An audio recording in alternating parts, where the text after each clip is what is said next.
ചേട്ടൻ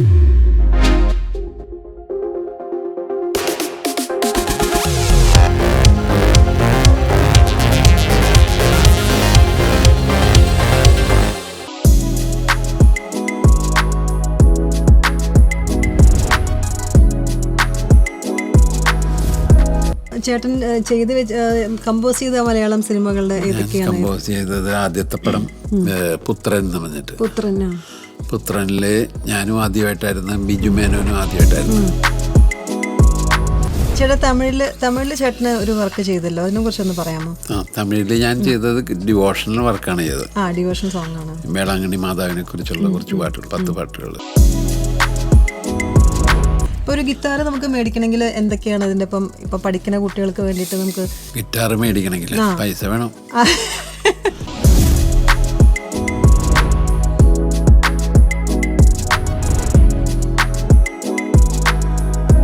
MC ഓഡിയോസിലേക്ക് എല്ലാവർക്കും സ്വാഗതം. ഇന്നത്തെ നമ്മുടെ ഗസ്റ്റ് ഒരുപാട് ഹിറ്റ് ഗാനങ്ങൾക്ക് വേണ്ടി ഗിത്താർ വായിക്കുകയും അതോടൊപ്പം തന്നെ മ്യൂസിക് കമ്പോസും മ്യൂസിക് ഡയറക്റ്റും ചെയ്ത ജേസൺ ആൻ്റണി ചേട്ടനാണ് നമ്മുടെ ഗസ്റ്റായിട്ട് എത്തിയിരിക്കുന്നത്. നമുക്ക് ചേട്ടനെ സ്വാഗതം ചെയ്യാം. ജേസൺ ചേട്ടാ, സ്വാഗതം. നമസ്കാരം. മ്യൂസിക് ഇൻഡസ്ട്രിയിൽ ചേട്ടൻ അന്നും ഇന്നും സജീവമായിട്ടിരിക്കുന്ന കാലഘട്ടത്തിൽ നമുക്ക് ഒന്ന് പുറകിലോട്ട് പോയിട്ട് ചേട്ടൻ്റെ കുട്ടിക്കാലത്തെ കുറിച്ചിട്ടുള്ള ഒരുപാട് വർഷത്തെ എക്സ്പീരിയൻസ് ചേട്ടനുണ്ടല്ലോ. നമുക്ക് അതൊന്ന് ചെറുപ്പം മുതലൊക്കെ ഉള്ള കാര്യങ്ങൾ തൊട്ട് നമുക്ക് തുടങ്ങാം. ചേട്ടൻ എങ്ങനെയായിരുന്നു ഈ മ്യൂസിക് ഇതിലോട്ട് വന്നത്? മ്യൂസിക് ഇൻഡസ്ട്രിയിലേക്ക് വന്നത് എൻ്റെ അപ്പച്ചനൊക്കെ ഒരു ക്ലബ്ബ് ഉണ്ടായിരുന്നു പണ്ട്. അതായത് പള്ളുരുത്തിയിൽ ഒരു ചിലങ്ക സ്പോർട്സ് ആൻഡ് ആർട്സ് ക്ലബ്ബ് എന്ന് പറഞ്ഞിട്ട്. അപ്പോൾ അതൊരു മ്യൂസിക്കിനാണ് കൂടുതൽ അവർക്ക് ഇമ്പോർട്ടൻസ് കൊടുത്തിരുന്നത്. അവിടെ പല ഇതൊക്കെ ഉണ്ടായിരുന്നു, ജിംനേഷ്യം മറ്റേതങ്ങനെയുള്ള. പക്ഷെ അവർ ഏറ്റവും കൂടുതൽ ശ്രദ്ധിച്ചിരുന്നത് ഈ മ്യൂസിക്കിന് വേണ്ടിയിട്ടുള്ളതായിരുന്നു. അപ്പോൾ അവിടെ പോയി വൈകുന്നേരം പോയി ഞാനൊക്കെ ഇരിക്കും ഇങ്ങനെ. അവിടുത്തെ അന്നത്തെ നമ്മളെ മൂത്ത കാർന്നമാരൊക്കെ അവിടെ വന്ന് തബലയൊക്കെ വായിക്കും, ഹാർമോണിയം വായിക്കും. അപ്പം അതൊക്കെ പോയിരുന്ന് കേട്ട് അവർ വായിക്കണതൊക്കെ ഇങ്ങനെ ശ്രദ്ധിക്കുമായിരുന്നു. അങ്ങനെ അവർ പോയി കഴിയുമ്പോൾ അപ്പം അതൊക്കെ ചെന്നിരുന്നതൊക്കെ കൊട്ടി നോക്കും. അങ്ങനെയൊക്കെയായിരുന്നു തുടക്കം. പക്ഷെ ഞാൻ ആരുടെ അടുത്തും പഠിച്ചിട്ടൊന്നുമില്ല. ഞാനൊരു ഇൻസ്ട്രുമെൻറ്റും ആരുടെ അടുത്തും പഠിച്ചിട്ടില്ല. ഇങ്ങനെ ഈ നോക്കി പഠിത്തം, ഏകലവ്യൻ്റെ പഠിത്തം തന്നെയാണ്. അപ്പം അങ്ങനെ പഠിച്ച്. അത് വലിയൊരു കഴിവല്ലേ അല്ലേ? നമ്മള് നോക്കി പഠിച്ച് വായിക്കണേക്കാട്ടും നമ്മളത് കണ്ടു പഠിക്കുക എന്ന് പറഞ്ഞു കഴിഞ്ഞാൽ ചേട്ടൻ അത് പഠിച്ചത്. പിന്നെ പല സ്ഥലത്തും പ്രയോഗിച്ചപ്പോൾ പലരും പറഞ്ഞത് അതങ്ങനെയല്ലല്ലോ ഇങ്ങനെയല്ലല്ലോ എന്നൊക്കെ പറയുമ്പോൾ പിന്നെ അത് പലരുടെയും നോക്കി നിന്ന് തന്നെ ഞാൻ ശരിക്കും പഠിച്ചെടുത്തിട്ടുള്ളത്. അങ്ങനെ ആദ്യം വായിച്ചിരുന്ന വെച്ചാൽ തബലയായിരുന്നു ആദ്യം. അതിലൊരു ഗുരുക്കന്മാരൊന്നുമില്ല, ആരുമില്ല, ചേട്ടൻ തന്നെയാണ് ചേട്ടന്റെ ഗുരു. ശരി. തബലയും പിന്നെ അത് കഴിഞ്ഞിട്ട് ഹാർമോണിയം, അവിടെ കുറേ ഇൻസ്ട്രുമെന്റ് ഉണ്ടല്ലോ. അപ്പം എല്ലാം വായിക്കാനുള്ള ഒരു അവസരം കിട്ടും. എല്ലാത്തിനും ഇങ്ങനെ നോക്കി. പിന്നെ തബലയായിരുന്നു ആദ്യം തുടങ്ങിയത്. ചിൽഡ്രൻസ് ഓർക്കസ്ട്രയിൽ, കലാഭവൻ്റെ ചിൽഡ്രൻസ് ഓർക്കസ്ട്രയിൽ അബേലച്ചൻ്റെ നേതൃത്വത്തിലുള്ള. അപ്പം അന്നത്തെ കുറേ പാട്ടുകാരൊക്കെയാണ്. എൻ്റെ സിസ്റ്റർ ജെൻസി ഫീമെയിൽ പാടിയെന്ന് വെച്ചാൽ, പിന്നെ സുജാത, പിന്നെ ഒരു പത്മജ എന്ന് പറഞ്ഞിട്ട് തൃപ്പൂണിത്തുറയിലുള്ളൊരു, പിന്നെ ഒരു എന്താണ് ലില്ലി മേനോൻ. അങ്ങനെ കുറേ പിള്ളേരായിരുന്നു എല്ലാവരും. ഞാനൊക്കെ കളസൊക്കെ ഇട്ട് ഇങ്ങനെ ഇരുന്ന് അങ്ങനെ അതിൽ നിന്ന് കുറേ കഴിഞ്ഞ് അവിടുത്തെ ഒരു മേജർ ഗ്രൂപ്പായി.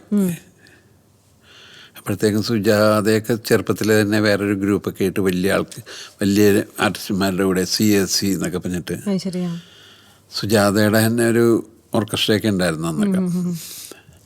അവരങ്ങനെ മാറി. ഞാൻ കലാഭവനിൽ തന്നെ നിന്ന്. അതിനുശേഷം പിന്നെ ഞാൻ KPSC സുലോചന എന്ന് പറഞ്ഞൊരു കേട്ടിട്ടില്ല, മറ്റേ ചെപ്പ് കിളിക്കണ ചങ്ങാതിയൊക്കെ പഠിക്കുന്നത്. അപ്പം അതിൽ പോയപ്പോഴും അതിനുള്ള എൻ്റെ ബ്രദറായിരുന്നു അവിടെ ഗിറ്റാർ വായിച്ചിരുന്നത്. ഗിറ്റാറ് അപ്പം ബ്രദറിന് നേവിയിൽ ജോലി ശരിയായി കഴിഞ്ഞപ്പോൾ അവിടെ ആരും ഇല്ലാണ്ട് വന്നപ്പോൾ ഞാൻ പതുക്കെ ഉള്ള അറിവും വെച്ചിട്ട് അവിടെ പോയത്. അപ്പം അങ്ങനെ ഞാൻ അവിടെ നിന്ന് എൻ്റെ ബ്രദർ നേവിയിലേക്ക് പോയി കഴിഞ്ഞപ്പോൾ ആ ചാൻസിലാണ് ഞാൻ അവിടെ സുലോചനയുടെ ഗ്രൂപ്പിൽ ചെന്നത്. അപ്പോൾ ഇതേമാരെ ഗിറ്റാറൊന്നും മര്യാദക്ക് പഠിച്ചിട്ടില്ല. പക്ഷേ എന്നെ കൊണ്ടുപോയ ഒരാളുണ്ടായിരുന്നു, ഒരു എയർലോ എന്ന് വെച്ചിട്ടൊരു, പുള്ളിയുടെ പേര് ഒരു പ്രത്യേക പേരാണ്, എയർലോ. പുള്ളി ഹാർമോണിസ്റ്റായിരുന്നു. പുള്ളിക്ക് അവിടെ ചേട്ടൻ പോയി കഴിഞ്ഞപ്പോൾ എന്നാൽ പിന്നെ എടാ നീ വന്നാൽ മതി എന്ന് പറഞ്ഞിട്ട് എന്നെ നിർബന്ധിച്ചിട്ടാണ് ഞാൻ പോകില്ലായിരുന്നു. നീ വായിച്ചാൽ മതി, അതൊക്കെ ശരിയാകും, നീ വായിച്ചു ശരിയായിക്കോളൂ എന്നൊക്കെ. അങ്ങനെ പ്രോഗ്രാമിനൊക്കെ പോവും. നല്ല തെറ്റൊക്കെ വായിച്ചു കല്ലടിക്കണം എന്നൊക്കെയാണ് ഞങ്ങൾ പറഞ്ഞത്. തെറ്റിക്കുമ്പോൾ പറഞ്ഞത് കല്ലടിക്കണം എന്ന് പറയും, കല്ല്. അപ്പം അങ്ങനെ കുറേ കല്ലൊക്കെ അടിച്ച് അവരും പാടിക്കൊണ്ടിരിക്കുമ്പോൾ ചെപ്പ് കയ്യിലേക്കാണ്. അപ്പം ഞാൻ എന്തെങ്കിലും വായിക്കുമ്പോൾ തെറ്റിപ്പോയാൽ അതായത് 5 രൂപ പോയെന്നാണ് കാണിക്കണത്. തമാശക്ക് അവർ പൈസ കുറയ്ക്കൊന്നുമില്ല, വായിച്ചത് തെറ്റിപ്പോയി മകനെ എന്നുള്ള അറിയിക്കാൻ വേണ്ടിയിട്ട് സൈൻ ഇങ്ങനെ 5 രൂപയാണ് പോയത്. അപ്പം അങ്ങനെയൊക്കെയുള്ള അനുഭവങ്ങളൊക്കെ വന്നപ്പോൾ പിന്നെ ഇത് മര്യാദക്ക് പഠിച്ചില്ലെങ്കിൽ രക്ഷയില്ല. പിന്നെ ഞാൻ കുറേയൊക്കെ ഇരുന്ന് പ്രാക്ടീസ് തന്നെത്താനൊക്കെ ചെയ്ത്. അല്ല, അന്നെന്ന് പറഞ്ഞാൽ നമുക്ക് യൂട്യൂബ് അങ്ങനത്തെ ഒന്നുമില്ല, പിന്നത്തെ പോലെയല്ല, പഠിക്കാനായിട്ടുള്ള സാഹചര്യമില്ല. അതാ ഞാൻ പറഞ്ഞത് അതെങ്ങനെയാണ് പോസിബിൾ ആയത് എന്നുള്ളത്. പിന്നെ അത് മാത്രമല്ല, ഗിത്താറിനെ ചൂസ് ചെയ്യാൻ എന്താണ് കാരണം? ചേട്ടന് തബലയൊക്കെ ഉണ്ടെന്ന് പറഞ്ഞു. ഞാൻ ഈ തബലയാണ് വായിച്ചിരുന്ന വെച്ചത്. തബല പക്ഷെ അങ്ങനെ ഈ ചിൽഡ്രൻസ് ഓർക്കസ്ട്രയിൽ വായിച്ച് ഇത്തിരി വലുതായിപ്പോയി. പിന്നെ എനിക്ക് അതിൽ നിന്ന്, അതായത് തബല ഇത്തിരി പണിയാണ്, ഈ തുകലൊക്കെ ഉണ്ടല്ലോ, വായിച്ച് വല്ല പൊട്ടിയായിട്ട് പോയാൽ പിന്നെ ഇതൊക്കെ ഊരി അവിടെ കൊണ്ടുപോയിട്ട് ശരിയാക്കി തബല ഈ എന്താണ് അതിന് വാറെന്ന് പറയാം, അതൊക്കെ എടുക്കണമെങ്കിലൊക്കെ ഇത്തിരി പണിയാണ്. ഇതൊരു തലവേദന പിടിച്ച കേസാണല്ലോ എന്ന് ഇങ്ങനെ ആലോചിച്ച് ഇതിൽ നിന്നൊന്ന് മാറാം. അങ്ങനെയാണ് ഗിറ്റാറിലൊക്കെ പതുക്കെ തോണ്ടി. ചേട്ടൻ ഗിറ്റാറിസ്റ്റായിരുന്നല്ലോ, അപ്പം അത് ചേട്ടനോടും ചോദിക്കാൻ ബുദ്ധിമുട്ടായിരുന്നു. എന്നാലും ഞാൻ പിന്നെ ഈ സുലോചന ചേച്ചിയുടെ അവിടെ പോയി പ്രശ്നങ്ങളൊക്കെ ഉണ്ടായി കഴിഞ്ഞപ്പോൾ അതൊക്കെ ചോദിച്ചു, ഇതിങ്ങനെയാണ് ഇങ്ങനെയൊക്കെ വായിച്ചത്, ഇങ്ങനെ ചേട്ടനെ കാണിച്ചത്, അത് നീ ഇങ്ങനെ വായിച്ചാൽ മതി എന്നൊക്കെ പറയും. അങ്ങനത്തെ ചോദ്യങ്ങളുള്ള. അല്ലാണ്ട് അപ്പം ദാസാറിന്റെ കൂടെ ആയിരുന്നല്ലോ അല്ലേ, ഗ്രൂപ്പിലായിരുന്നു ചേട്ടൻ പണ്ടല്ല. ഈ സുലോചനയുടെ കഴിഞ്ഞിട്ട് പിന്നെ ഞങ്ങള് കലാഭവന്റെ വലിയ ഗ്രൂപ്പായി. അപ്പം ഇത്തിരി മീശയൊക്കെ വന്ന് മറ്റേ വേറൊരു, അപ്പോൾ എല്ലാവരും ആ ടീനേജിലേക്ക് പ്രവേശിച്ച സമയം. പിന്നെ അവിടെ ഗിറ്റാറിസ്റ്റായിട്ടാണ് ഞാൻ വെച്ചത്. പിന്നെ അതിനിടയ്ക്ക് അവിടെ ചെന്നപ്പോൾ കുറേ ഇൻസ്ട്രുമെൻ്റൊക്കെ, ഡ്രംസൊക്കെ ഉണ്ട് അവിടെ. അപ്പോൾ ഡ്രംസൊക്കെ എടുത്ത് വായിച്ചു, ഡ്രംസ് ഒന്ന് നോക്കി, കോങ്കോ ഡ്രം വായിച്ചു നോക്കി, അങ്ങനെ പല ഇൻസ്ട്രുമെൻറ്റും ഒക്കെ വായിച്ച്. ഞാൻ ഉണ്ണിമേനോൻ്റെ ഒരു പ്രോഗ്രാം അമേരിക്കയിൽ ഡ്രംസ് മാത്രം ഡ്രംസ് വാങ്ങിക്കാൻ മാത്രമായിട്ട് ഞാൻ പോയിട്ടുണ്ട്. അതും ഇതുവരെ തന്നെ ഗിറ്റാറിസ്റ്റൊക്കെ തികഞ്ഞു പോയി. ഞാൻ വായിച്ചാൽ മതിയായിരുന്നു, പക്ഷേ എൻ്റെ കൂടെ ഉള്ളവർ പോകാൻ റെഡിയായിരുന്നു. ഞങ്ങൾ ഗിറ്റാർ വെച്ചത് നിനക്ക് ഇതല്ല ഡ്രംസൊക്കെ അറിയാവുന്നില്ല, അപ്പം നീ ഡ്രമ്മറായിക്കോന്ന്. അങ്ങനെ ഞാൻ പോയതാ. അങ്ങനെയും ചെയ്തിട്ടുണ്ടെന്നൊക്കെയാണ് പറഞ്ഞു വന്നത്. ദാസാറിന്റെ കൂടെയുള്ള അനുഭവങ്ങളെ കുറിച്ചൊന്ന് പറയാമോ? അവിടെ അല്ല ഞാൻ പറയണത്, ഈ കലാഭവനിൽ ഇരിക്കുമ്പോഴാണ്, ഞാൻ പങ്കെടുത്തിരിക്കുമ്പോഴാണ് ദാസേട്ടൻ്റെ അവിടെ നിന്ന് കോള് വന്നത്. ദാസേട്ടൻ്റെ ഒരു സെക്രട്ടറി ഉണ്ട്, ഒരു പോൾ എന്ന് പറഞ്ഞിട്ടൊരാൾ, ചുള്ളിക്കൽ. പുള്ളിയെ എന്തോ എന്നെക്കുറിച്ച് അറിഞ്ഞിട്ടാണ്. എടോ തനിക്ക് ദാസേട്ടനൂടെ വായിക്കണമെന്നൊക്കെ ചോദിച്ചു പുള്ളി വന്നു. ഞാൻ പറഞ്ഞു പിന്നെ എല്ലാവരുടെ ഒരു ആഗ്രഹമല്ലേ. അങ്ങനെയാണ് ദാസേട്ടൻ്റെ ഗ്രൂപ്പിൽ ചെന്ന് പെട്ടത്. അങ്ങനെ കുറേ കാലം, ഒരു 8 കൊല്ലത്തോളം ദാസേട്ടൻ്റെ കൂടെ ഉണ്ടായിരുന്നു. 8 കൊല്ലം സ്ഥിരമായിട്ട്. പിന്നെ കുറച്ച് വർഷം ഇടയ്ക്കൊക്കെ പോയിരുന്നു. മദ്രാസ് ആ സമയത്ത് ദാസേട്ടനായിട്ടുള്ള പരിചയത്തിൻ്റെ സമയത്തായിരുന്നു ഈ തരങ്ങിണി സ്റ്റുഡിയോ ഒക്കെ തുടങ്ങിയത്. അപ്പോൾ അവിടെ റെക്കോർഡിങ്ങും സ്ഥിരമായിട്ട് അവിടെ റെക്കോർഡിങ്ങിനും പോകുമായിരുന്നു. അവിടുത്തെ ആദ്യത്തെ ആർട്ടിസ്റ്റുമാരൊക്കെ ഞങ്ങളൊക്കെ തന്നെ ദാസേട്ടൻ്റെ ഗ്രൂപ്പിലുള്ളവരായിരുന്നു. പിന്നെ തിരുവനന്തപുരത്തുള്ള കുറേ നല്ല ആർട്ടിസ്റ്റുമാർ, നമ്മുടെ മോഹൻ സിതാരയൊക്കെ വയലിനൊക്കെ വായിക്കും വരുമായിരുന്നു ആ സമയത്തൊക്കെ. ഒരുപാട് ആൾക്കാരെ കാണാനുള്ള ചാൻസുകളും കിട്ടുമായിരുന്നു അല്ലേ? അതെ. ഈ തരങ്ങണിയുടെ ഒരു റെക്കോർഡിംഗ് ഉണ്ടായിരുന്നു, ഒരു ഗസ്റ്റ് ഡിവോഷണൽ റെക്കോർഡിംഗ്. അപ്പം ബേസ് ഗിറ്റാർ മദ്രാസിൽ നിന്ന് കൊണ്ടുവരാണ്ട് ദാസേട്ടൻ പറഞ്ഞ് അത് ഇവൻ വായിച്ചോളൂ, ഞാൻ വായിച്ചോളൂ എന്ന് പറഞ്ഞിട്ട് ഞാനാണ് വായിച്ചത് ത്രൂ ഔട്ട് 10 പാട്ടിന് മുഴുവനും. അങ്ങനെ ആ വായന കേട്ടിട്ട് പുള്ളിക്ക് ഇഷ്ടപ്പെട്ടിട്ടായിട്ടാണെന്ന് തോന്നണം. എന്നോട് പറഞ്ഞ് നീ അങ്ങോട്ട് വാ, നമുക്ക് അവിടെ മദ്രാസിൽ സ്ഥിരമായിട്ട് നിൽക്കാൻ പറ്റുമെന്ന് ചോദിച്ചു. അപ്പം ഞാൻ ദാസേട്ടനോട് ചോദിച്ചത് ആ, കോട്ടയം. പുള്ളിയുടെ കൂടെ വായിച്ചുകൊണ്ടിരിക്കണല്ലേ. അതെ അതെ.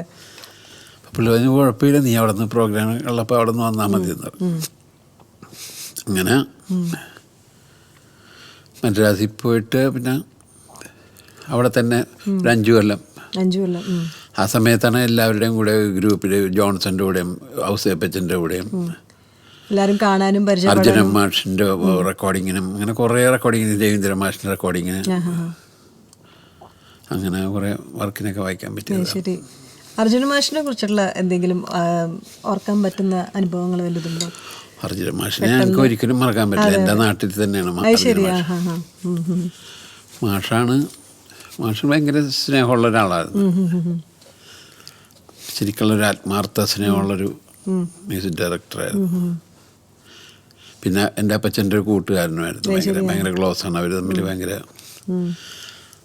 അപ്പം അങ്ങനെ മാഷ് വഴിയല്ല ഞാൻ മദ്രാസിൽ പോയത് ശ്യാം സാറാണ് കൊണ്ടുപോയത്. പക്ഷെ അവിടെ ചെന്നിട്ട് പിന്നെ അർജുന മാഷിൻ്റെ റെക്കോർഡിങ്ങിനും മലയാളം റെക്കോർഡിങ്ങൊക്കെ നടക്കുന്ന സമയമായിരുന്നു. അങ്ങനെ ദേവരായ മാഷിൻ്റെ അതിന് വായിച്ചിട്ടുണ്ട് അർജുന മാഷ്. അന്നൊന്നും എനിക്ക് തോന്നുന്നത് ഏത് പടത്തിനാന്നൊന്നും നമുക്ക് അറിയില്ല അല്ലേ. നമ്മുടെ കാലത്തെ പണിക്ക് പോണവരങ്ങോട്ട് പോണേ. അപ്പൊ എനിക്കൊന്ന് പടം റിലീസ് ചെയ്ത് കഴിഞ്ഞിട്ടാണ് നാട്ടിൽ വരുമ്പോഴാണ് ഇത് എന്റെ ആണല്ലോ. നാട്ടിൽ വരുമ്പോ ഈ പാട്ട് കേൾക്കുമ്പോ അയ്യോ ഇത് ഞാൻ വായിച്ചിട്ടുണ്ടല്ലോ, അപ്പൊ പാട്ട് അങ്ങനെയൊക്കെയാണ് അറിയണം. എന്നിട്ട് പിന്നെ 2-3 ദിവസം നിന്നിട്ട് ഞാൻ പിന്നെയും പോവുമല്ലോ. പിന്നെ കുറെ കാലം കഴിഞ്ഞ് ഞാൻ തിരിച്ചു വന്നപ്പോഴാണ് കുറെ പാട്ടുകൾ ഇങ്ങനെ ഉണ്ണികളെ കഥ പറയാം, അതിനകത്തൊക്കെ ഞാൻ വായിച്ചതൊക്കെ ബേസിട്ടാറ്. പിന്നെ 1000 കണ്ണുമായി ജെറി മാഷിന്റെ, പിന്നെ ശ്യാം സാറിന്റെ ഒട്ടുമിക്ക പടത്തിലും അതിനകത്ത് ലീഡ് ഗിറ്റാറും വായിച്ചിട്ടുണ്ട്, ബേസ് ഗിറ്റാറും വായിച്ചിട്ടുണ്ട്. അന്നൊക്കെ ഒരുപാട് സിനിമയിലേക്ക് ഒരുപാട് പാട്ടുകളും ഉണ്ടായിരുന്നു അല്ലേ. ഇപ്പൊ ഇന്നത്തെ കമ്പയർ ചെയ്ത് നോക്കുകയാണെങ്കിൽ ഇപ്പൊ ഒരുപാട് നല്ല പാട്ടുകളുണ്ടായിരുന്നു. ഇന്നത്തെ സിനിമയിലൊക്കെ 1-2 പാട്ടാണെങ്കിൽ അന്നത്തെ ഒരു സിനിമയിൽ ഒരു ജസ്റ്റ് ഒരു ഇപ്പൊ പൂവിനെ കാണിപ്പ് നസീർ സാറിന്റെ ഇപ്പൊ സിനിമ എടുത്ത് നോക്കുകയാണെങ്കിൽ ഒരു പൂവിനെ കാണിക്കുകയാണെങ്കിൽ അവിടെ ഒരു പാട്ടുണ്ടാവും. ഒരു കാലഘട്ടത്തിന്റെ വല്ലാത്തൊരു വ്യത്യാസമാണ്. ഇനിയിപ്പോൾ ശ്യാം സാറിനെ കുറിച്ച് പറഞ്ഞല്ലോ. ശ്യാം സാറിന്റെ ഡെയ്സി എന്നുള്ള സിനിമ ചേട്ടനാണ് അതിന്റെ ഓർക്കസ്ട്രേഷൻ ചെയ്തിരിക്കുന്നത്. ഞാൻ ഓർക്കസ്ട്ര ചെയ്തല്ല, ഞാനത് ബേസ് ഗിറ്റാർ ഓർക്കസ്ട്രേഷൻ അല്ല, ബേസ് ഗിറ്റാർ ചേട്ടനാണ്. ആ ഒരു അനുഭവം എങ്ങനെയായിരുന്നു? ആ ഡെയ്സിക്ക് കുറേ ഓർക്കസ്ട്രയൊക്കെ വെച്ച് ചെയ്തൊരു വർക്കായിരുന്നു ശ്യാം സാറിൻ്റെ. അതായത് ആ ഒരു വലിയൊരു തിയേറ്റർ നിറച്ച് വയലിനും ചെല്ലോ, വലിയ ചെല്ലോ ഒക്കെ കണ്ടിട്ടില്ലേ, വലിയ വയലിൻ്റെ വലിയ ചെല്ലോ വിയോള എന്നൊക്കെ പറഞ്ഞിട്ട് അങ്ങനെയുള്ള നിറച്ച് ഇതായിരുന്നു. അതായത് സാധാരണ റെക്കോർഡിങ്ങിനായിട്ടും കൂടുതലുണ്ടായിരുന്നു ഈ ഡെയ്സിയുടെ റെക്കോർഡിങ്ങിന്. അപ്പോൾ അതൊക്കെ ഒരു പ്രത്യേക അനുഭവമായിരുന്നു. നമുക്ക് ഇവിടെ ഒന്നും അത് കിട്ടില്ലല്ലോ. നമ്മുടെ നാട്ടിൽ കാസറ്റ് വർക്കിനൊക്കെ അധികം ഇൻസ്ട്രുമെൻ്റ് ഒന്നും ഉപയോഗിക്കാൻ പറ്റില്ല. ഇത് ഫിലിമിൻ്റെ ആയതുകൊണ്ട് പിന്നെ ഹിന്ദിയിൽ ബോംബെയിലൊക്കെ അല്ല, അവരൊക്കെ മിക്കവാറും ഉപയോഗിക്കുന്നതാണ്. നമുക്ക് റെയറായിട്ടാണ് ഈ ഡെയ്സിയുടെ വർക്കിനായിരുന്നു അങ്ങനെ കൂടുതൽ ഒരു ഓർക്കസ്ട്ര വന്നത്. നല്ലൊരു പാട്ടുണ്ട് ഓർമ്മദൻ വസന്ത, പിന്നെ അതാണ്. പിന്നെ അതേപോലെ CBI ഡയറിക്കുറിപ്പില് അതിനകത്ത് വായിച്ചിട്ടുണ്ട്. അതിനകത്ത് റീ റെക്കോർഡിങ്ങിനാണ് ഞാൻ വായിച്ചത്. റീ റെക്കോർഡിംഗ് ചെയ്തിട്ടുണ്ടായിരുന്നു. ബേണി ചേട്ടന്മാരുടെ കൂടെ ബേണിയുടെ കൂടെ ബേണി ഞങ്ങൾ കലാഭവനിൽ വെച്ചിട്ടുള്ള ബന്ധം പരിചയമാണ്. അത് ശരി. അപ്പം ബേണിയൊക്കെ ഇങ്ങനെ പടം ചെയ്തപ്പോൾ ബേണി എന്നോട് പറഞ്ഞിങ്ങനെ ഓർക്കസ്ട്ര ചെയ്യണോ. അങ്ങനെ ബേണിയുടെ കുറേ വർക്കുകൾ ഈ ആവണിപ്പൊന്നു ഞാൻ ആ പാട്ടൊക്കെ ഞാനാണ് ഓർക്കസ്ട്ര ചെയ്തത്. അതിനകത്ത് ഒരു ബിറ്റ് കൊണ്ട് ഗിറ്റാർ ബിറ്റ് അത് ഞാൻ തന്നെ വായിച്ചത്. പറഞ്ഞൊരു അത് വെറുതെ അവിടെ ഈ കമ്പോസിങ്ങിന് പോയപ്പോൾ എൻ്റെ ഒരു തല്ലിപ്പള്ളി ഗിറ്റാറിനത് ഞാൻ വെറുതെ വായിച്ചതാണത് അവിടെ നിന്ന് കമ്പോസിങ്ങിന് വേണ്ടിയിട്ട്. അപ്പം ബേണി പറയണ അത് മതി, ആ ഗിറ്റാർ തന്നെ നല്ല ടോണാണ്, അത് വായിച്ചാൽ മതി. അങ്ങനെ ഒരു പിള്ളേർ പഠിക്കുന്ന ഈ ചെറിയ ടൈപ്പ് ഗിറ്റാറില്ല, അതിലാണ് ആ വായിച്ചത്. അങ്ങനെയൊക്കെ സംഭവങ്ങളൊക്കെ ഉണ്ട്. തരംഗിണി പ്രൊഡക്ഷൻസിന് വേണ്ടിയിട്ട് ചേട്ടൻ ഒരുപാട് തരംഗിണിയുടെ കുറേ ക്രിസ്ത്യൻ ഡിവോഷണൽ വർക്കിന് വേണ്ടി ക്രിസ്ത്യൻ ഡിവോഷണൽ സോങ്സ് അതെല്ലാം ദാസേട്ടനാണല്ലോ പാടുന്നത്.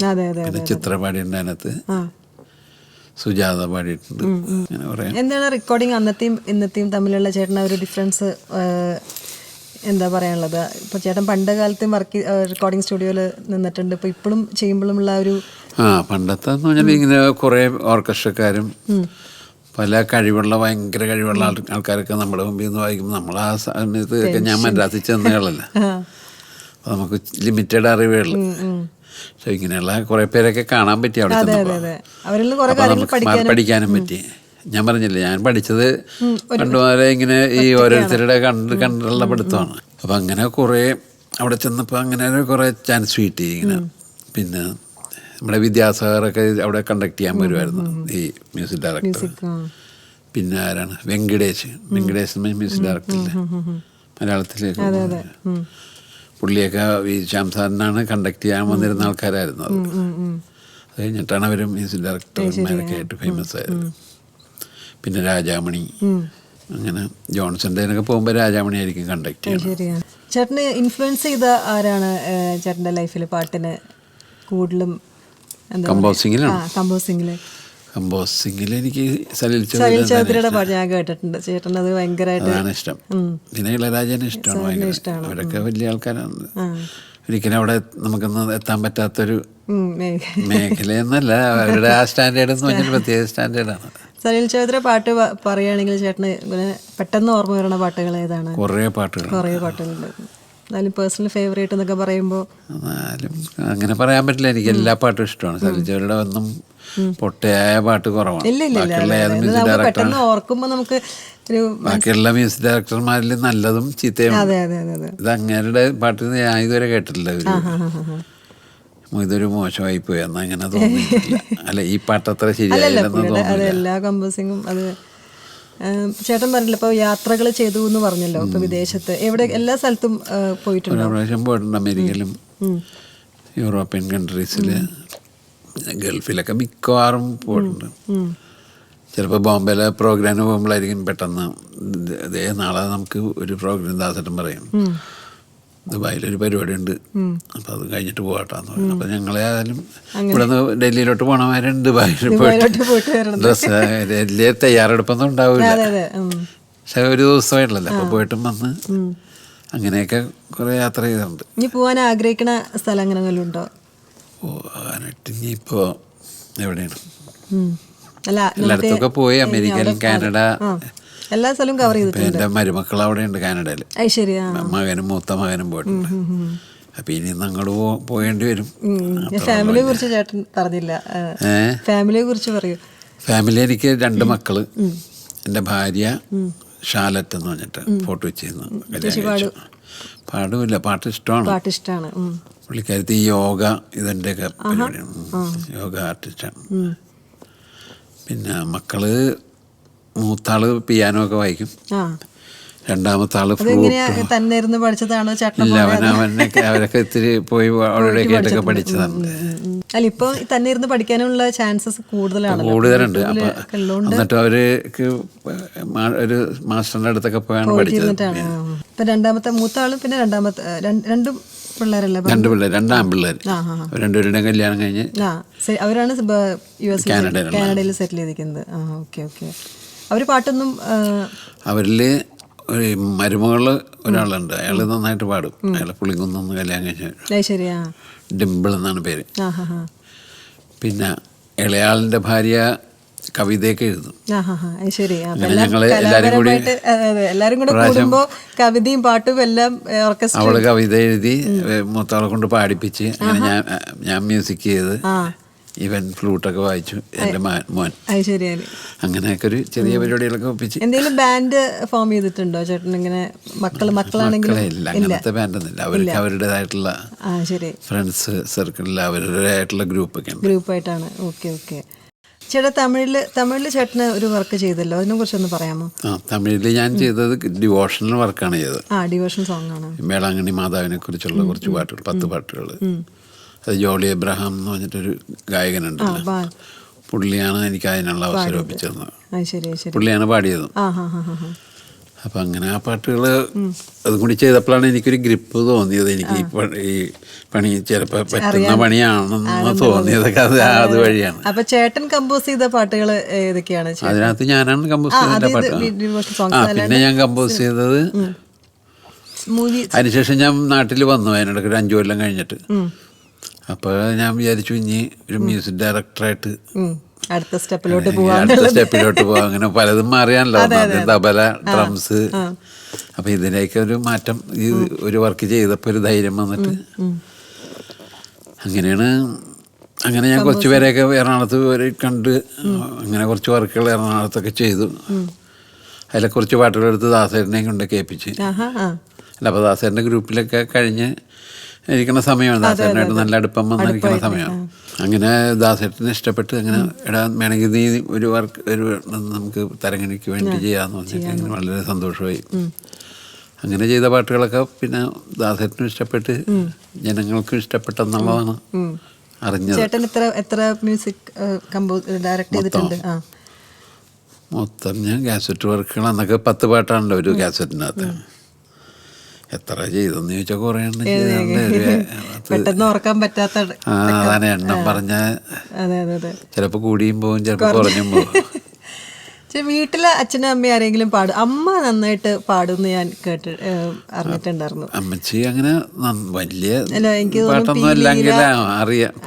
പി ലീലയുടെ ചേട്ടനാണ് അത് എന്റെ ഇന്റർവ്യൂല് ഞാൻ കേട്ടിട്ടുണ്ടായിരുന്നു. പി ലീലയുടെ ഒരു റേഞ്ചാണ് അമ്മച്ചിക്ക് ഉള്ളത് എന്നുള്ളത്. ആ ഒരു സ്റ്റൈൽ അന്നത്തെ ആൾക്കാർക്ക് അന്നത്തെ കാലഘട്ടത്തിൽ എല്ലാവരും അവരുടെ പാട്ടുകളാണല്ലേ, അവരുടെ സ്റ്റൈലിലാണ് അന്നൊക്കെ പാടിയത്. ചേച്ചിക്ക് എനിക്ക് തോന്നുന്നു ആ ഒരു അവിടെ നിന്നായിരിക്കും ആ ഒരു കഴിവ് കിട്ടിയിട്ടുണ്ടാവും അല്ലേ? ചേട്ടന് പാട്ടിന് അപ്പച്ചനും ഉണ്ട് അപ്പച്ചനും പാട്ട്. അവർ രണ്ടുപേരും കൂടി ഒരു പാട്ടൊക്കെ പാടിയിട്ടുണ്ട് പണ്ട്. നട്ടുച്ച നേരത്ത് കിണറിന്റെ തീരത്തെന്നും പറഞ്ഞിട്ടൊരു കലാഭവനില്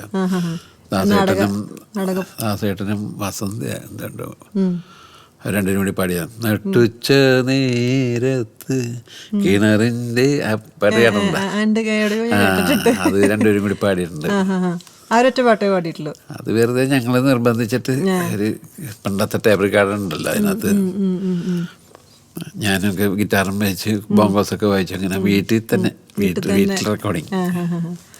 ചേട്ടൻ ഈ പാട്ടിലോട്ട് വന്നിട്ടില്ല, സിംഗിങ്ങിലോട്ട്, സിംഗിങ്ങിലോട്ട് ഞാൻ പണ്ട് എൻ്റെ സിസ്റ്ററിൻ്റെ കൂടെയൊക്കെ ഈ വണക്കമാസം എന്ന് പറയില്ലേ നമ്മുടെ ഞങ്ങളുടെ ഇതിനകത്ത് ഈ പള്ളികളിൽ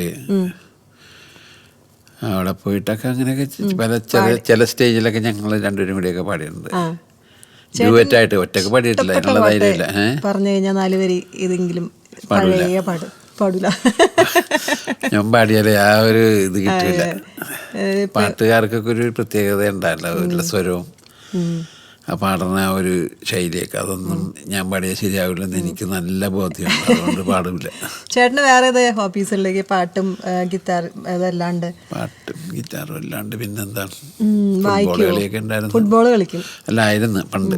വായന ഒന്നുമില്ല, വായന ഗിറ്റാർ വായന മാത്രമേ ഉള്ളൂ. അതും വെറുതെ വീട്ടിലിരുന്ന ഉടനെ ഗിറ്റാർ ഇപ്പോഴും വായിച്ചോണ്ടിരിക്കും. എഴുത്തൊന്നുമില്ല, എഴുത്ത് പരിപാടികളിലോട്ടൊക്കെ വലിയ ഗ്രാഹ്യമില്ല. എന്നാലും കവിതയൊക്കെ എഴുതിയിട്ടുണ്ട് ഞാൻ. ചില ഡിവോഷൻ സോങ് അങ്ങനെ വലിയ ഞാൻ പറഞ്ഞത് എഴുത്തെന്ന് പറഞ്ഞാൽ ഒരു കഥയൊക്കെ എഴുതൂല്ല. അതേമാതിരി അത്രയുള്ള അവിടം വരെ എത്തിയിട്ടുള്ള കഥയിലോട്ട് ഇതുവരെ പോയിട്ടില്ല. എത്ര കവിതകൾ എഴുതിയിട്ടുണ്ട്? 3-4 കവിത. എന്തിനെ കുറിച്ചാണ്? അതെല്ലാം ഡിവോഷൻ സോങ്. അത് ഈസിയാണല്ലോ എന്തെങ്കിലുമൊക്കെ. കവിത ഒരു 4 വരി. അയ്യോ, പാട്ട് പോലല്ലോ കവിത, നമുക്ക് ചൊല്ലണമെങ്കിൽ കവിത പറയാൻ പറ്റില്ല. അങ്ങനെ അതൊക്കെ ആ സമയത്ത് ഒപ്പിച്ച് എഴുതണല്ലേ, ചൂടിനനുസരിച്ച് എന്തെങ്കിലുമൊക്കെ എഴുതി പിടിപ്പിക്കണല്ലേ. അങ്ങനെ ഒരുപാട് എനിക്ക് തോന്നുന്നു ഹിറ്റ് സിനിമാ പാട്ടുകളുടെ ഗിറ്റാറിസ്റ്റ് ആയിട്ടുള്ള ചേട്ടന് ഇപ്പൊ പെട്ടെന്ന് തിരിഞ്ഞു നോക്കുമ്പോൾ ഏത് പാട്ടാണ് മനസ്സിൽ തട്ടിയിട്ട് ചേട്ടൻ ഗിറ്റാർ വായിച്ചിട്ടുള്ളത്? ചേട്ടന്റെ വർക്കുകളൊക്കെ ഒന്ന് ഏതൊക്കെ സിനിമകളാണെന്നൊക്കെ ഒന്ന് ജസ്റ്റ് ഒന്ന് ചേട്ടൻ അറിയാവുന്നത്. എൻ്റെ പാട്ടുകൾ, ചേട്ടന്റെ പാട്ടുകൾ. ഞാൻ മ്യൂസിക് ചെയ്തിട്ടുണ്ട് ഞാൻ സിനിമയിൽ. അല്ല, ഗിറ്റാർ ചെയ്തിരിക്കുന്ന സിനിമ പാട്ടുകൾക്ക് വേണ്ടിയിട്ടുള്ളത്. ഗിറ്റാർ കുറേ വായിച്ചിട്ടുണ്ട്. അത് ഏതൊക്കെയാണെന്ന് എനിക്കൊരു പിടിയിട്ടല്ല. അതിൽ ഒരെണ്ണമാണ് ഞാൻ പറഞ്ഞത്, ബേണിയുടെ ബേണി ഇഗ്നേഷ്യസ്, രാവണി പൊന്നൂഞ്ഞാല്, പിന്നെ ഏതാണ്, പിന്നെ എല്ലാം കുറേ എനിക്ക് മനസ്സിലായി. പിന്നെ എൻ്റെ ക്രിസ്ത്യൻ ഡിവോഷനകത്തൊക്കെ കുറേ ഗിറ്റാർ ബിറ്റൊക്കെ വായിച്ചിട്ടുണ്ട്. ഗിറ്റാർ പീസസ് ഇല്ലെന്നുണ്ടെങ്കിൽ ആൾക്കാർ സോളോ ആയിട്ട് ഗിറ്റാർ സോളോ സന്ധ്യയെ വായിച്ചിട്ടുണ്ട്. പിന്നെ മാടപ്രാവേവ, പിന്നെ എന്താണ് ഇങ്ങനെ കുറെ സോളോസ് വേണ്ടിയിട്ട് ഞാൻ വായിച്ചിട്ടുണ്ട്. ചേട്ടൻ ഇപ്പം ഓൺലൈൻ പഠിപ്പിക്കുന്നുണ്ടോ? ഓൺലൈൻ ഗിറ്റാർ പഠിപ്പിക്കുന്നു. ഇപ്പൊ ഒരു ഗിറ്റാർ നമുക്ക് മേടിക്കണമെങ്കിൽ എന്തൊക്കെയാണ് അതിന്റെ ഇപ്പൊ പഠിക്കുന്ന കുട്ടികൾക്ക് വേണ്ടിയിട്ട് നമുക്ക് ചോദിക്കുകയാണെങ്കിൽ? ഗിറ്റാർ മേടിക്കണമെങ്കിൽ പൈസ വേണം. അതല്ല, പല ടൈപ്പ് ഉണ്ടല്ലോ, പല ടൈപ്പ് ഗിറ്റാറുണ്ട്. അതല്ല, പഠിക്കാനായിട്ടൊരു സാധാരണ ഒരു ഓർഡിനറി ഗിറ്റാർ മതി. ഓർഡിനറി ഗിറ്റാർ വാങ്ങിച്ചിട്ട് പഠിച്ചിട്ട് പിന്നെ നമുക്ക് ഏതിൽ വേണമെങ്കിലും തിരിയാം. അതായത് ബേസ് ഗിറ്റാർ വേണമെങ്കിൽ ബേസ് ഗിറ്റാർ ആകാം. ബേസിക് ആ ഗിറ്റാറിന് അറിഞ്ഞിരിക്കണമല്ലോ. അത് കഴിഞ്ഞാൽ പിന്നെ നമുക്ക് ബേസ് ഗിറ്റാറൊക്കെ ഈസി ആയിരിക്കും. ഇപ്പൊ ബേസിക് ഗിറ്റാർ പഠിച്ചു കഴിഞ്ഞാലേ ഈ സാധനങ്ങളെല്ലാം വായിക്കാൻ പറ്റുള്ളൂ. അതായത് യൂക്കുലേലി എന്ന് പറഞ്ഞിട്ട് ഈ ഗിറ്റാറിന്റെ ചെറിയൊരു മോഡൽ യൂക്കുലേലി എന്നാണ് തോന്നണേ. വേറെ ചെറിയ ഗിറ്റാറാണ് യൂക്കുലേലി എന്ന് പറഞ്ഞാൽ ചെറിയ ഗിറ്റാറിന്റെ അത്രയും സ്ട്രിങ് ഇല്ല. ഗിറ്റാറിന് 6 സ്ട്രിങ്, ഇത് 4 ഉള്ളൂ. അപ്പോൾ ഗിറ്റാർ പഠിച്ചാൽ അതിൻ്റെ ആ 4 സ്ട്രിങ് മാത്രമേ ഉള്ളൂ, ഉപയോഗിച്ചാൽ മതി ഇതിനകത്ത്. അപ്പോൾ പിന്നെ ബേസ് ഗിറ്റാർ വായിക്കണമെങ്കിലും ഈ ഗിറ്റാർ അറിഞ്ഞിരിക്കണം. സാധാരണ യൂക്കുലേലി അല്ല, ഈ ഗിറ്റാർ അറിഞ്ഞിരിക്കണം. ഗിറ്റാർ അറിഞ്ഞിരുന്നാലേ ഇതെല്ലാം വായിക്കാൻ പറ്റും. ഇതിപ്പോ ഓൺലൈൻ ക്ലാസ് ഓൺലൈൻ ക്ലാസ് എടുക്കുന്നുണ്ട്, ഓഫ്ലൈനും ഉണ്ട്, വീട്ടിലും വരുന്നുണ്ട് പിള്ളേര്. ഒരു ഡിവോഷൻ സോങ് അല്ലേ മനമേ യേശുവിൻ പാതുകമാക്കുന്നുള്ളത്? അത് ചേട്ടന്റെ കമ്പോസിംഗ് അല്ലേ? അതിനെ കുറിച്ചൊന്ന് പറയാമോ? ദാസേട്ടൻ പാടിയ പാട്ടാണ്. ശരിയാ. മനമേ യേശുവിൻ പാതുകമാകൂ എന്നുള്ളതാണ് ആ പാട്ട്. അത് ദാസേട്ടൻ പാടുന്നത് കൊണ്ടാണ് ഞാൻ ആ വിധത്തിലൊന്ന് കമ്പോസ് ചെയ്തത്. കുറച്ച് ക്ലാസിക്കലായിട്ട് ഞാൻ വിചാരിച്ച അത് പള്ളിയിലാരും പാടില്ല, വെറുതെ ഒരു ദാസേട്ടൻ്റെ കഴിവ് നമുക്കറിയാമല്ലോ. അപ്പം അതിനത് എക്സ്പ്ലോയിറ്റ് ചെയ്യുക എന്നുള്ളത്, അങ്ങനെ ആ പാട്ട് ചെയ്തതാണ്. പക്ഷെ അതിപ്പോ ഇപ്പൊ പള്ളികളിലൊക്കെ ഇപ്പോഴും ആൾക്കാരത് നിറഞ്ഞ കൈയോടെ അത് ഏറ്റെടുത്തിട്ടുണ്ട്. അതേപോലെ തന്നെ സമർപ്പണത്തിന് സമയമായി, അതും പള്ളികളിലൊക്കെ പാടുന്നുണ്ട്. സമർപ്പണത്തിന് സമയമായി, സമർപ്പിച്ചിടു സകലതും. അതൊക്കെ ഭയങ്കര ഹിറ്റായിട്ട് പോണ പാട്ടുകളാണ്. അതുപോലെ AR റഹ്മാൻ സാറായിട്ടുണ്ട് ഒരു പാട്ട്. റഹ്മാൻ സാറുമായിട്ടുള്ള ബന്ധം എന്ന് പറഞ്ഞാല്, പണ്ട് ഈ AR റഹ്മാൻ്റെ പേര് ദിലീപ് എന്നായിരുന്നല്ലോ. അപ്പം ചെറുപ്പത്തിൽ വളരെ ചെറുതായിരിക്കുമ്പോൾ തന്നെ അവിടെ നിന്ന് മദ്രാസിൽ നിന്ന് അർജുനൻ മാഷിൻ്റെ കൂടെ വരും പുള്ളി മലക്ക് പോകാനായിട്ടൊക്കെ. അത് അർജുനൻ മാഷ് കൊണ്ടുവന്നാണ് അവിടെ നിന്ന്. മാഷ് ഈ AR റഹ്മാൻ്റെ വീട്ടിലാണ് താമസിച്ചിരുന്നത് മദ്രാസിൽ. അപ്പം ആദ്യത്തെ ഒരു മദ്രാസ് പോക്ക് ഞാൻ നിൽക്കാനായിട്ട് ആരും വിളിക്കാണ്ട് വെറുതെ ഒരു ട്രയലിന് വേണ്ടിയിട്ട് പോയപ്പോഴൊക്കെ ഞാൻ ഈ AR റഹ്മാൻ്റെ വീട്ടിലാണ് താമസിച്ചതെന്ന് വെച്ചത്. പുള്ളിയുടെ വീടാണ്, പക്ഷെ അർജുനൻ മാഷിന് കൊടുത്തേക്കണ വീട്. മാഷ് പറഞ്ഞു, മോനെ ഇവിടെ താമസിച്ചോ എന്ന് പറഞ്ഞിട്ട് അങ്ങനെ പിന്നെ കുറച്ച് ദിവസം നിന്ന് എനിക്കത്ര ക്ലൈമറ്റ് പിടിക്കാണ്ട് ഞാൻ ഇങ്ങനെ പോകുന്നു. അത് കഴിഞ്ഞിട്ടാണ് പിന്നെ ശ്യാം സാറ് വിളിച്ചിട്ട് പോയപ്പോൾ അങ്ങനെയാണ് അവിടെ പോയി 5 കൊല്ലം നിന്നത്. 5 കൊല്ലം മദ്രാസിൽ നിന്ന്. പിന്നെ അത് കഴിഞ്ഞിട്ട് ദാസേട്ടനൊരു വോയിസിൻ്റെ ഒരു ചെറിയൊരു പ്രശ്നം വന്നു. ഇങ്ങനെ ഒരു സ്ക്രാച്ച് പോലെ എന്തുണ്ട്, അപ്പോൾ കുറച്ച് റെസ്റ്റ് വേണമെന്ന് പറഞ്ഞിട്ട് അങ്ങനെ 2-3 മാസത്തേക്ക് പ്രോഗ്രാം ഒന്നും ഇല്ലായിരുന്നു ഞങ്ങൾക്ക്. അപ്പോൾ ദാസേട്ടനെ ഞാൻ എവിടെയോ BTH എവിടെ കണ്ടു വെച്ചിട്ട് ഞാൻ കണ്ടപ്പോൾ പുള്ളി പറഞ്ഞേടാ, നീ എനിക്ക് മദ്രാസിൽ വന്ന് നിൽക്കാൻ പാടില്ല. ഞാൻ പറഞ്ഞു, എനിക്ക് വലിയ പിടിയൊന്നും ഇല്ല അവിടെ, നീ എൻ്റെ വീട്ടിൽ താമസിച്ചോ, വീട്ടിൽ വന്ന് താമസിച്ചു, അതിനെന്താണ് അവിടെ നിന്ന്. അപ്പം ഞാൻ പറഞ്ഞു, സ്പീക്കറില്ല. അപ്പം ഞാൻ ഓരോ കാരണം പറഞ്ഞു, എനിക്ക് ഗിറ്റാർ വായിക്കാനുള്ള സ്പീക്കറൊന്നും ഇല്ല. അപ്പോൾ പറഞ്ഞില്ല, അത് കുഴപ്പമില്ല, എൻ്റെ പഴയ ഗിറ്റാർ ഞാൻ പാടിക്കൊണ്ടിരുന്ന ഒരു ചെറിയ സ്പീക്കറുണ്ട് പണ്ട്, ഇപ്പം ഉപയോഗിക്കണില്ല, അത് നീ ഗിറ്റാർ വായിക്കാൻ കൊണ്ടുപോയിക്കോന്ന് പറഞ്ഞിട്ട് അങ്ങനെ ദാസേൻ്റെ വീട്ടിൽ കുറച്ച് നാൾ ഒരു 3 ദിവസം താമസിച്ചു. പിന്നെ എനിക്ക് അടുത്ത് അവിടെ നിന്ന് ഒരു കാലത്തെ ദാസേൻ്റെ വീടായതുകൊണ്ട് കള്ളി കൊണ്ടൊന്നും എടുത്ത് നിൽക്കാൻ പറ്റില്ല. എപ്പോഴും കാലത്തെ ഡ്രസ്സൊക്കെ ചെയ്ത് ഫ്രണ്ടിലേക്കും പിന്നെ ദാസേനെ കാണാൻ കുറേ പേര് വരും. അപ്പോൾ ഒരു ദാസേൻ്റെ പ്രൈവറ്റ് സെക്രട്ടറി പോലെ ഞാനെല്ലാം ദാസേട്ടൻ റെക്കോർഡിങ്ങിന് പോയേക്കണേണ് അതാണെന്നൊക്കെ പറഞ്ഞ്. അപ്പോൾ കുറച്ച് ദിവസം നിന്നപ്പോൾ വർക്കും ഇല്ല. അങ്ങനെ ആ സമയത്ത് ഞാൻ ദേവരാജൻ മാഷിൻ്റെ ഒരു റെക്കോർഡിങ്ങിന് വായിച്ചത് ആ ഗ്യാപ്പിലാണ്. അത് ദാസേട്ടൻ തന്നെ പറഞ്ഞത്, എൻ്റെ ഒരു നിനക്ക് ദേവരാജൻ മാഷിൻ്റെ ഒരു വർക്ക് ഞാൻ പാടാൻ പോകുന്നുണ്ട് അടുത്ത ആഴ്ചയാണ്, നീ ഒന്ന് വിളിച്ചേക്കെന്ന് പറഞ്ഞിട്ട്. സിനിമ സോങ് തന്നെ, വീട് എന്ന് പറഞ്ഞിട്ടൊരു പാട്ട്. സിനിമ ഏതാണെന്നറിയില്ല കേട്ടോ. വീട് എന്ന് പറഞ്ഞിട്ട് ചുവരുകൾ 4 എന്ന് പറഞ്ഞിട്ടൊരു പാട്ട്. അതിന് പോയി വായിച്ചു. അത് കഴിഞ്ഞ് വീണ്ടും ഞാനിങ്ങനെ സെക്രട്ടറി നിന്ന് മടുത്ത്, അതായത് വേറെ ഒന്നും ചെയ്യാനില്ല, ഭക്ഷണമൊക്കെ കറക്റ്റായിട്ട് കിട്ടും ദാസേട്ടൻ്റെ വീട്ടിൽ നിന്ന്. പക്ഷെ ഞാൻ പിന്നെ ഉള്ള കാര്യമൊക്കെ പറഞ്ഞ് പോകുന്നു അവിടെ നിന്ന്. ഇപ്പം എ ആർ റഹ്മാൻ്റെ വീട്ടിൽ ചേട്ടൻ താമസിച്ചിരുന്നു പറഞ്ഞല്ലോ. അപ്പം റഹ്മാൻ സാർ അവിടെ വരാറുണ്ടായിരുന്നോ? ചേട്ടൻ റഹ്മാൻ സാറുമായിട്ടുള്ള ഒരു കണക്ഷൻ എങ്ങനെയായിരുന്നു? റഹ്മാൻ അന്ന് വളരെ ചെറുതാണ്. ആ അപ്പോൾ ഈ അർജുനൻ മാഷിൻ്റെ വീട്ടിലെ ഒരു മുറിയിലാണ് ഈ റഹ്മാൻ അന്ന് പ്രാക്ടീസ് ചെയ്യണ കീബോർഡ് പഠിച്ചിട്ടുണ്ട്. ശരി. ആ ഹാ ഹാ. ഈ സ്റ്റാഫ് നൊട്ടേഷനൊക്കെ വെച്ചിട്ട് പുള്ളിനെ വേറെ വേറൊരു സാറ് പഠിപ്പിക്കുന്നുണ്ട്. പക്ഷെ മാഷാണ് പറഞ്ഞിരുത്തി അത് പഠിപ്പിച്ചു കൊടുക്കണം. പഠിപ്പിച്ചെന്ന് പറഞ്ഞാൽ മാഷിന് ഈ വെസ്റ്റേൺ നോട്ട്സ് ഒന്നും വലിയ പിടിയില്ല. എന്നാലും മാഷാണ് അവനെ പിടിച്ചിരുത്തിട്ട് വായിച്ചോ 1 2 3 എന്നൊക്കെ പറഞ്ഞ് വായിപ്പിക്കുമായിരുന്നു. അപ്പം ഞങ്ങളതൊക്കെ കണ്ടിട്ടുണ്ട്. അവിടെ ഞങ്ങളിപ്പുറത്തെ മുറി താമസിക്കുന്നത്.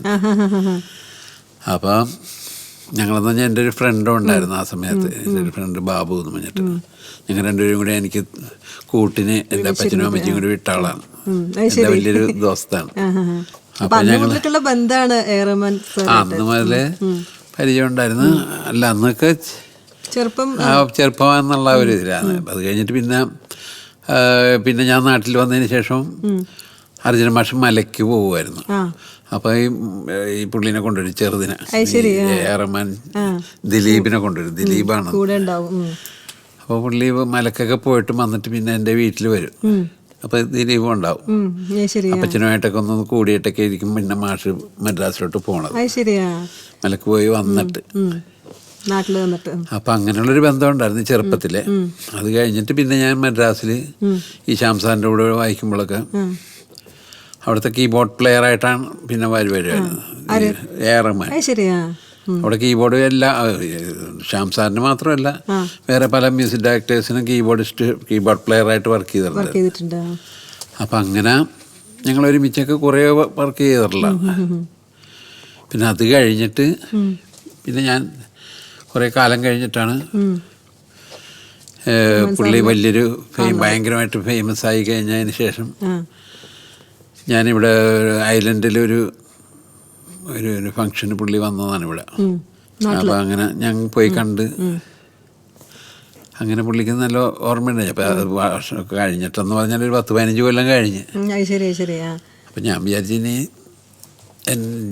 എനിക്കൊന്ന് കാണണമെന്ന് പറഞ്ഞപ്പോൾ എൻ്റെ ഒരു മീഡിയേറ്ററായിട്ടൊരു ഒരാളുണ്ടായിരുന്നു അവിടെ, ജോർജ് 13AD ഒരു ജോർജ് എന്ന് പറഞ്ഞ സിംഗർ. പുള്ളി പറഞ്ഞു ഞാൻ നോക്കട്ടെ, ജെർസിൻ്റെ പേര് പറഞ്ഞാൽ മനസ്സിലാവും. ഞാൻ പറഞ്ഞു മനസ്സിലാകണം, ഞാൻ മനസ്സിലായില്ലെങ്കിൽ ഒന്നും കുഴപ്പമില്ല, കണ്ടിട്ടും പോവാന്ന് കരുതി ഞാൻ വന്നതെന്ന്. അങ്ങനെ പുള്ളി പറഞ്ഞപ്പോൾ ചേട്ടൻ വർക്ക് ചെയ്തിട്ടില്ലേ ഒരു പാട്ട്? റഹ്മാൻ സാറിൻ്റെ കൂടെ ഞാൻ ഈ റെക്കോർഡിങ്ങിനൊക്കെ മദ്രാസ് റെക്കോർഡിങ് ഒരുമിച്ച് വായിച്ചെന്ന് പറഞ്ഞല്ലോ. ഇത്രയും കാലം കഴിഞ്ഞിട്ട് ചിലപ്പോൾ ഇനി എന്നെ കാണാൻ ആഗ്രഹമില്ലെങ്കിൽ ചിലപ്പോൾ വരരുത് മനുഷ്യൻ്റെ സ്ഥിതി. അതുകൊണ്ടാണ് ഞാനങ്ങനെ വിചാരിച്ചത്. പക്ഷെ പുള്ളി പറഞ്ഞിങ്ങനെ ഒരു ജെർസ എന്ന് പറഞ്ഞ ആള്, ഞാൻ പറഞ്ഞ ബേസ് ഗിറ്റാർ വായിക്കണ ഗിറ്റാറിസ്റ്റാണെന്ന് പറഞ്ഞാലേ മനസ്സിലാവുള്ളൂ. അപ്പോൾ പുള്ളിക്ക് അപ്പം തന്നെ മനസ്സിലായി. വെയിറ്റ് ചെയ്യാൻ പറഞ്ഞു. അങ്ങനെ അന്ന് രാത്രി തന്നെ ഞാൻ കണ്ടു ഈ പ്രോഗ്രാമിന് വന്നിട്ട് രാത്രി ഒരു കാറിൽ ഇവിടെ മലബാർ ഹോട്ടലിൽ ഇവിടുത്തെ ഐലൻഡിൽ അവിടെയാണ് പുള്ളി താമസിച്ചത്. അപ്പോൾ ഞാൻ ഫ്രണ്ടിൽ പോയി പുള്ളിനെ കാണാനായിട്ട് കുറേ പേര്, അതായത് ഒരു ബ്ലൈൻഡ് പിള്ളേർ അവിടെ കുറേ ഒരു ഗ്രൂപ്പ് അങ്ങനെ തന്നെ റഹ്മാനെ കാണാൻ വന്നേക്കുന്നത്, കണ്ണ് കാണാൻ പാടില്ലാത്ത പിള്ളേർ, പാവങ്ങൾ.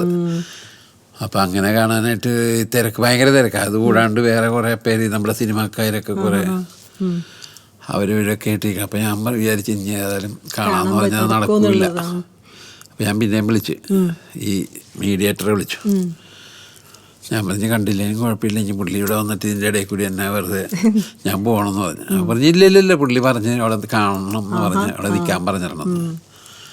അങ്ങനെ പുള്ളി കുറേ കഴിഞ്ഞപ്പോൾ അതിൻ്റെ വേറൊരു ഡോർ വഴി കിച്ചണിൽ വന്ന് കിച്ചണിൽ വന്നിട്ട് കിച്ചണിൽ നിന്ന് പുറത്തേക്കുള്ള ഒരു ഡോർ, ഔട്ട്ഡോർ ഒരു പുറത്തേക്ക് പോകണ ഡോറുണ്ട്.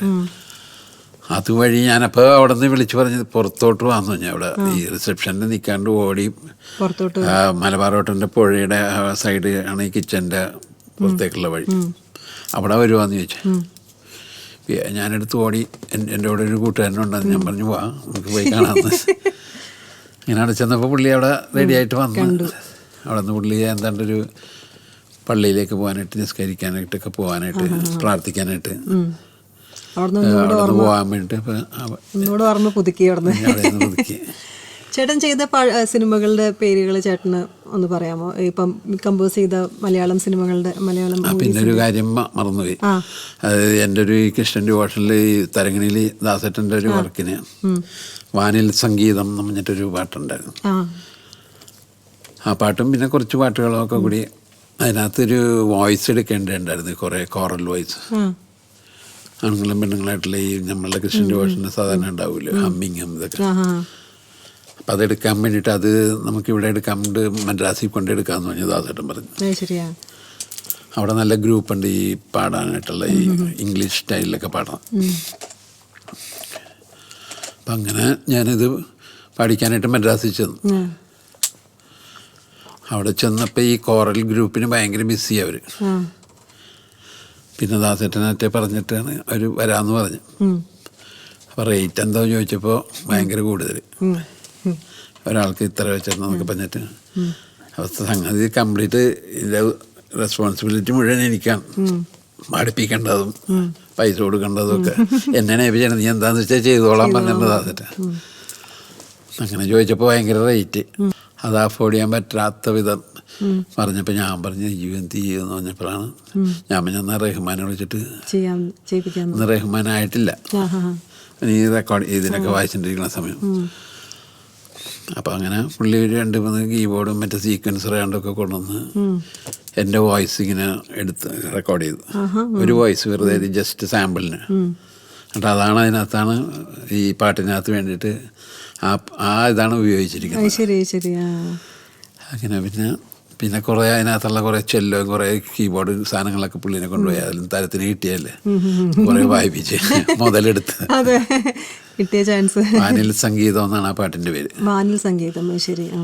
ഇപ്പോൾ ചേട്ടൻ കമ്പോസ് ചെയ്ത മലയാളം സിനിമകളുടെ ഏതൊക്കെയാണായിരുന്നു? ഞാൻ കമ്പോസ് ചെയ്തത് ആദ്യത്തെ പടം പുത്രൻ എന്ന് പറഞ്ഞിട്ട്.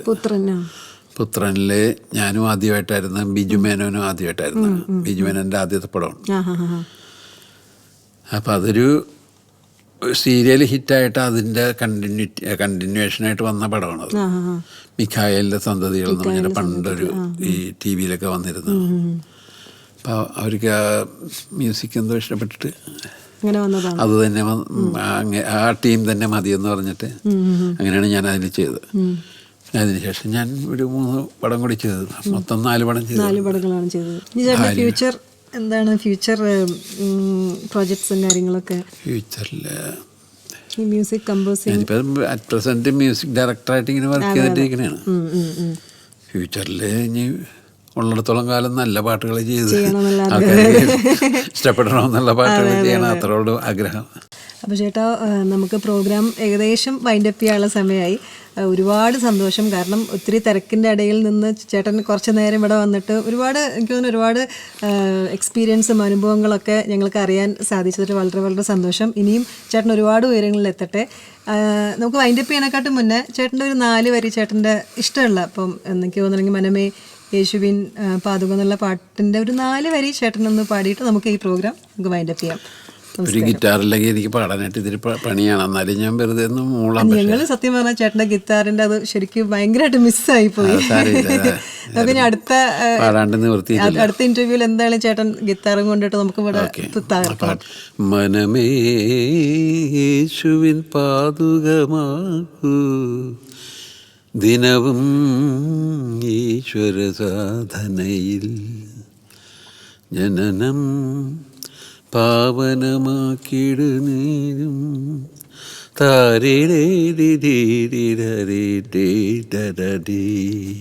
ചേട്ടാ വളരെ നന്നായിട്ട് പാടി. ഇവിടെ വന്നതിൽ ഒരുപാട് സന്തോഷം. നന്നായിട്ട് പാടിയിട്ടില്ല കേട്ടോ, അതെനിക്കറിയാം. ഞാൻ പാടിയ അത്ര ശരിയാവില്ലെന്നുള്ള, നിങ്ങൾ നിർബന്ധിച്ചുകൊണ്ട് ഞാൻ പാടിയത് അത്രയല്ല. പക്ഷെ ചേട്ടൻ പറഞ്ഞപ്പോ തന്നെ പാടാൻ കാണിച്ച മനസ്സിനെ ഞാൻ പറയുന്നത്. ലിറിക്സ് നമ്മൾ വിട്ടുപോയാലും ചേട്ടൻ അത് എടുത്ത് പാടിയല്ലോ, അതിന് ഒരുപാട് സന്തോഷം. എന്നെ വിളിച്ചതിലും വളരെ സന്തോഷം. ഇത്രയും നല്ലൊരു ഇന്റർവ്യൂ ആണ് ആളുടെ ഒരുവിധം. എൻ്റെ ഒരു ഭാഗ്യമാണ് ചേട്ടനെ പോലത്തെ ഒരാളുടെ മുന്നിൽ ഇരുന്നിട്ട് ഒരുപാട് കാര്യങ്ങൾ അറിയാനും മനസ്സിലാക്കാനും കഴിഞ്ഞത്. ഞാൻ ഒരുപാട് ബ്ലെസ്ഡ് ആണ്.